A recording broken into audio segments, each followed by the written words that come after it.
everybody, this is Matthew Movies coming at you with my review of The Big Lebowski, a 1998 Coen Brothers film that I think absolutely rules. Now, I know I'm not exactly going to be breaking any new ground with that statement. This is a movie that 100% has a very sizable following. I mean, there's even been a religion that was based around it, although I don't know exactly how seriously we're supposed to be taking that. However, I do kind of feel like I have something kind of different to say about this than maybe a lot of people do, and I might be entirely wrong. Maybe this is what I'm about to say is going to be the content of most videos about this movie. However, I don't feel like that's the case. Now, I remember seeing this movie in the theater, and when I went to see it, I was expecting a movie much more like Blood Simple or Fargo, and I was hugely disappointed, and I was like, what the heck was that?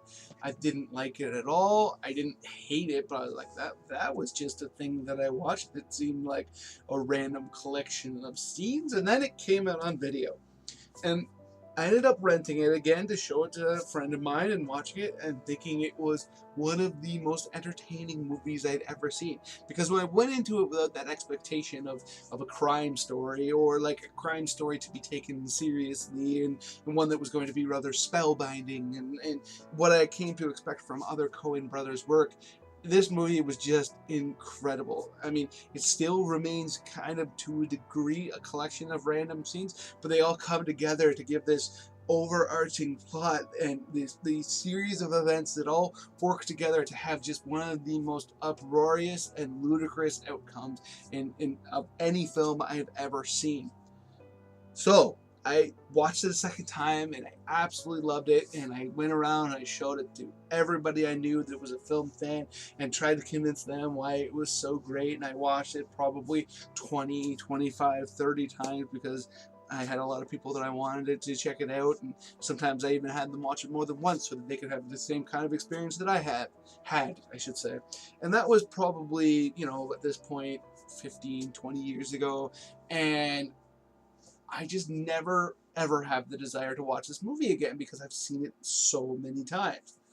That said, over the last few years, there have been a few times where I've had an occasion to watch the movie anyways. One time my brother wanted to watch it, one time my wife wanted to watch it, whatever. And every time that happens, as soon as this movie starts, when I'm like 10 minutes into it, I'm just baffled that there was ever any desire in me that made me not want to watch this movie, or felt even like the slightest bit off put by the idea that this movie feels infinitely rewatchable. And there's, even though I know every beat of this movie, and I was watching it, like I said, not too long ago with my wife, and every time something was about to happen, I'd be like my wife would look at me like I'm a brain moron, and then I'd be like, oh wow.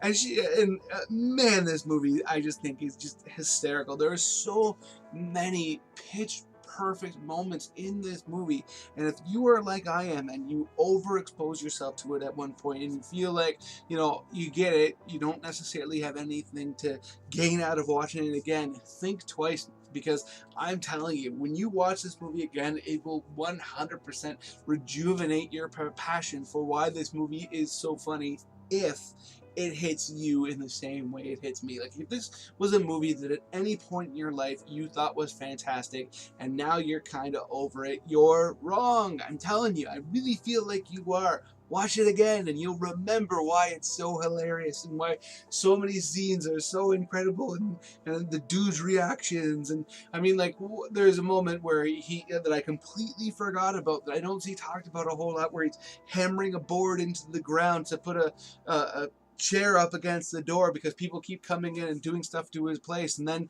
as soon as he does it and he walks away, somebody opens the door because the door opens out, and it's just so simple but hysterical, and everything you need to know about the character, because he, despite the fact that he lives there, doesn't think things through enough to put that together. And then a couple scenes down the line, he is the only one that gets damaged by this board because he trips on it, and it's just so I mean, so immaculately written, and it's stuff like that just across the board, where you have all these characters that don't consider the outcomes of what they do, but once you as the viewer sit back and just appreciate how they didn't just have random things happen like it feels like at the beginning, but everything is just set up for a payback later on. It just is just such an incredibly impressive piece of filmmaking. And to me, despite the fact that the Coen brothers have made just some impressive films from a filmmaking standpoint, I still believe this is absolutely among their best. So those are my thoughts on The Big Lebowski. Let me know in the comments below what you think. If you're a fan, if you are like me and you feel like it's gotten a little bit old, if I've convinced you to maybe give it one more chance, whatever. Other than that, please hit that like button, hit that share button. That'll make it so it's much more likely that other people will discover this video and come and check it out and watch it and join in our little community here. And speaking of which, if you are new here or you just haven't done it yet, please hit subscribe, hit the notification bell. That way you can find out when I put out a new video and you can come and join that conversation, because I love talking to people about film and I love it. I've seen a few people lately comment on each other's comments, and I just think that's so rad. Other than that, have yourself a good day.